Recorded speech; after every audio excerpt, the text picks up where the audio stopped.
Well, good morning. This is Bill Ragsdale here with the Silicon Valley Fourth Interest Group. By way of introduction, I'm the founding president of the Fourth Interest Group itself, and the author of Big Fourth. Today, we're going to discuss value 2 and plus 2. So the very first introduction, the value behaves similarly to a constant in that upon execution, it will return its value. However, in contrast to a constant, that value is alterable.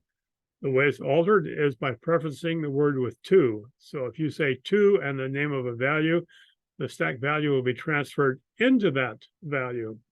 Likewise, by using plus 2, a value may be incremented. So we'll examine how this was developed, the history of it, where it came about. First, a classical method implementation in 1979, and then a high-level implementation that I just developed. And then also we'll look at the innovation that was applied in Win32Forth by Andrew McEwen to values. The earliest history, well, at the 479 standards meeting in Catalina in 1979, there were some complaints by the new Forth users that variables didn't operate just like regular variables they were used to, in that their execution did not return their value, but it returned the address, and this extra step was required to fetch the value. And so Chuck very nicely said, well, then why not just preference the variable with the word 2, and this will allow you to write into it immediately. And so we all got excited, and the buzz picked up in this because it was a neat idea, and of course it was blessed by Chuck.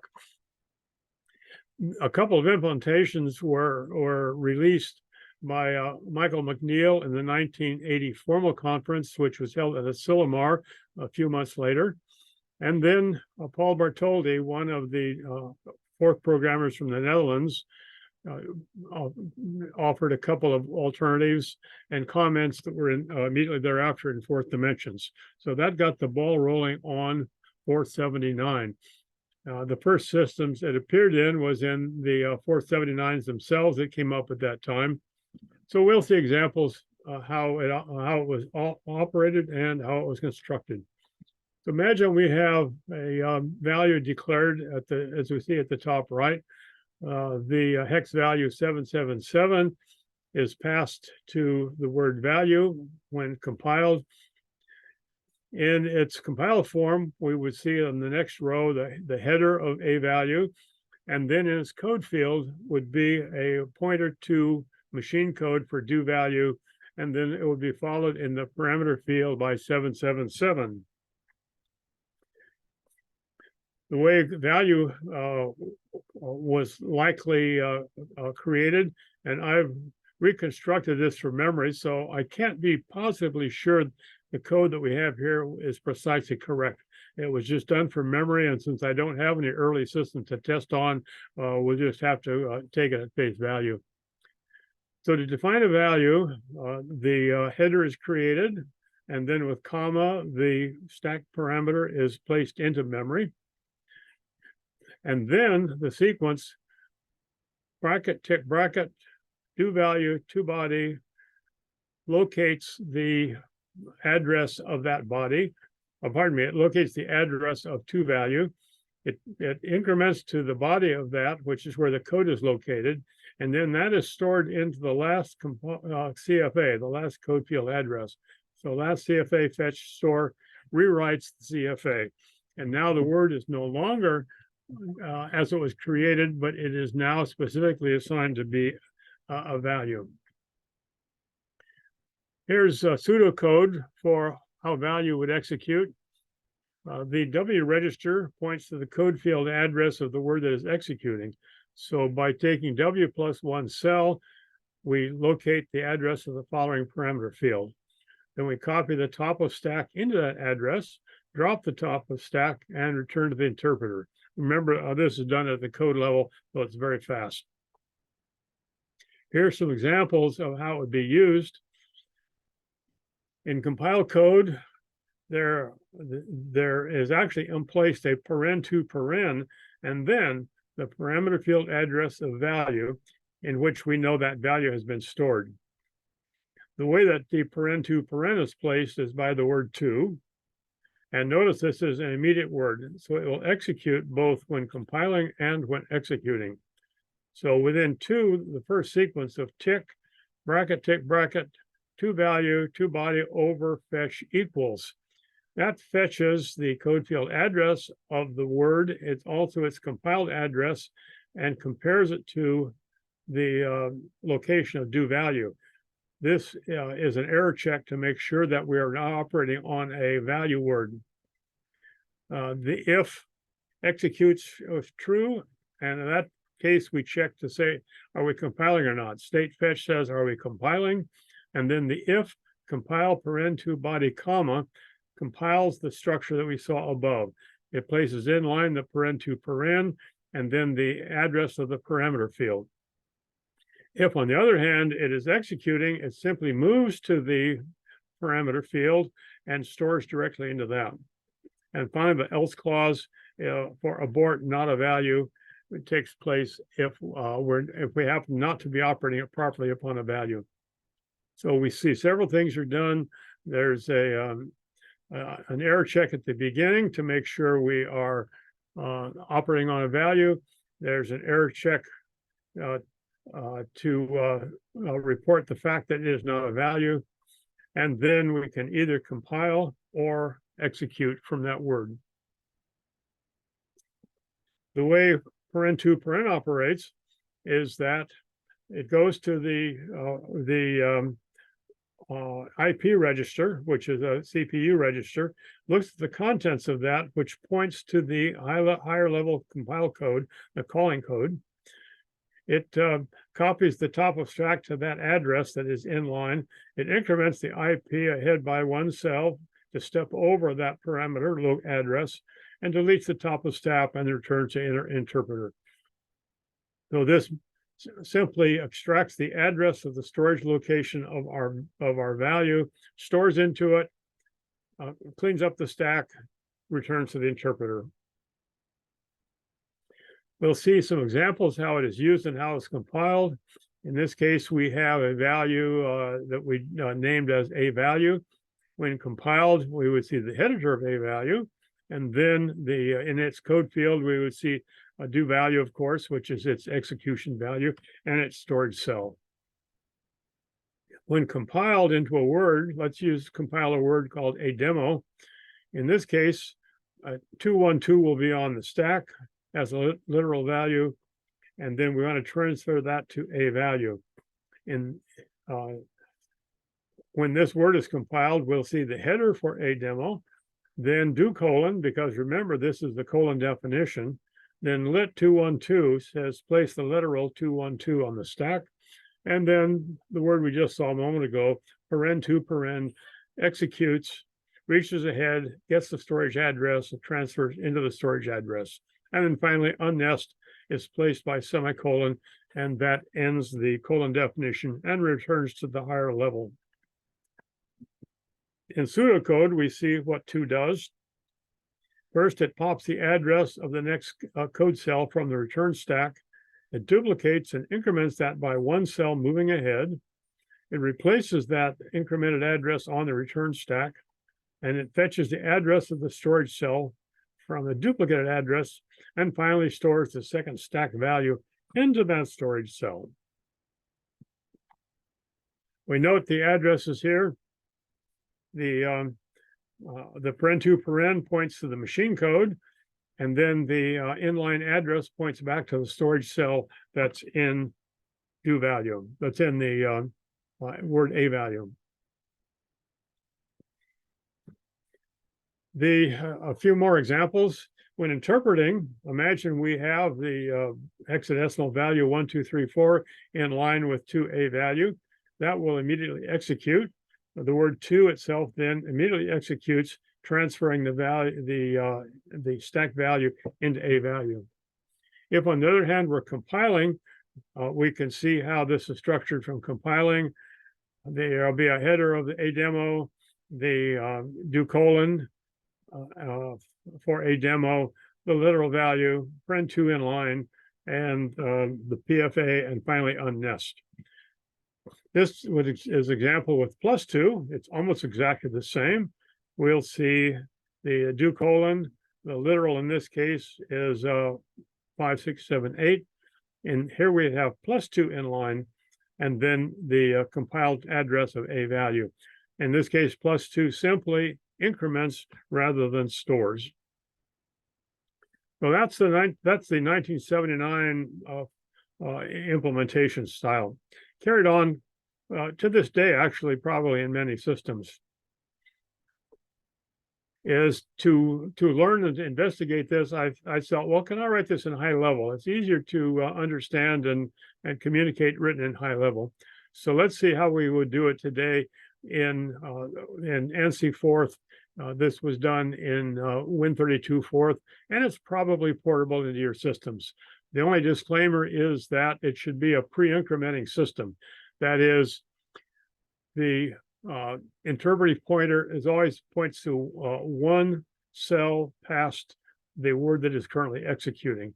And so the value that's stored on the return stack is one cell past the point of current interpretation. So now we have value defined as a create does word. So create comma will create the word name itself, comma places the parameter, and then does fetch is the execution portion. Simply, the fetch will, upon execution, will return the stored value. Now, we need to know the location of that does portion because that's the execution code. That's the actual do value in this case. So I simply declare a dummy word, paren do value paren. This is only there to locate where that code is within the value definition. The paren2 paren word, in this case, is written in high level. It goes to the return stack. It pops the value from the return stack, duplicates it, adds one cell value, and returns it. Now, this allows execution to continue one word past the storage area. Again, we're pre-incrementing the interpretive pointer. Then the fetch store simply extracts the value that's in line in code and stores into it. Simple and fast. The to word has the smarts and does the heavy lifting. We see again this tick paren, tick paren, bracket, tick bracket, paren do value paren 0 over at equals. This is again the validation that it is a value. If that test is true, then we check state. If state is true, we compile the paren2 body. The to body comma then increments to the parameter field from the code field, stores the address. So that simply places in line the paren2 paren and the address on which storage is to take place. If state is false, we're interpreting. In that case, then we move to the body of the value and store the stack value into it. This again, this is an immediate word, so it will operate always either when interpreting or compiling. To satisfy the need for +2, we simply, in those above words, replace the store with +store. So on to the innovation in Win32Forth. Due to Andrew McEwen, we see that a value is defined as we normally would expect. Here's a value that we're calling a value, initialized with a decimal value 101, and stored in that we see the header for this word, do value. The parameter field is holds the 101, which is the current value, but the innovation in this case is that the definition is followed by pointers to do value store and do value plus store. So within this one definition, we see four key elements. we see a pointer to the do value code, we see a pointer to the do value store code, and a pointer to the do value plus store code, as well as the location for our stored data, the parameter field. When a value is called for, the address of toValue is compiled. When a 2 has been used, the do value store value is compiled. And for +2, the do value plus store is compiled. So the innovation here is these three words each have their own stored operands unique for each value. So every defined value carries along with it all 4 of these values. So let's see a little repetition on how these are used. If we have a header with do value, storage cell, do value store, and do value plus store, as we mentioned a moment ago, this is a definition of a word. The do value's purpose is to read from the next cell. So notice its location, and then the cell immediately after it is a parameter field stored area, and that is where the reading and writing takes place. For do value, it looks backwards in code space, so it stores into the prior cell. Do value plus store increments to the second prior cell. In compilation, a value will compile the address of the do value. 2 compiles the address of do value store, and +2 compiles the address of do value plus store. Here's a couple of examples. Above, we'll have the compiled form of the variable of the value a value. As we see, normally it has the 4 elements in its parameter field. In this case, for the word demo1, it is simply defined to access the word a value. In that case, it will have a header. Since this is a colon definition, the next in line is do colon, and then it will have the address of do value. So this will point backwards to the do value that is stored specifically for a value. And then finally, unnest, which returns to the next higher level calling a word. In this case, we are now storing. So demo2, we have on the stack the literal value 222. We'll store that into a value. The compiled form then has the header for demo2. Again, do colon, since it's a colon definition. Inline literal 222. And now the inline compiled is the address of do value store and unnest. And finally, for plus store, in this case, we now have the header, do colon, a literal 333, and inline is the address of do value 3 plus store. Notice that in each case for the stored parameter, either do value store, or do value plus store, only one cell is taken place. Only one cell space is utilized. So the advantage of Andrew's approach is that when a value is defined, it is 2 cells larger because it has those 2 other action parameters, but each value is 1 cell smaller because we no longer have to tell the operator and the operand. In his approach, the operator, the storage operator, and its location is combined into the one unique value. So every value usage is 1 cell smaller, and it is slightly faster because there is only a couple of accesses are saved because it's not necessary to retrieve the inline storage parameter, making the single execution parameter do the work for both. And finally, this approach facilitates decompiling, as there's the specific CFA is associated with the value 2 and +2. If this were not the case, it's more difficult to find the operand for a 2. Once compilation has taken place with 2 and plus 2, it's harder to work backwards to the original source. So again, Andrew solves the decompilation problem all at the same time. So our conclusions. First is values seem to be increasing in usage over variables. When I notice when I'm using, if I need to know the memory address in something like an array, then I'll be using create. But if I don't need to know the actual memory address and all I care about is the data, the values are more streamlined, simpler, and so generally I use the value format rather than using the variable format.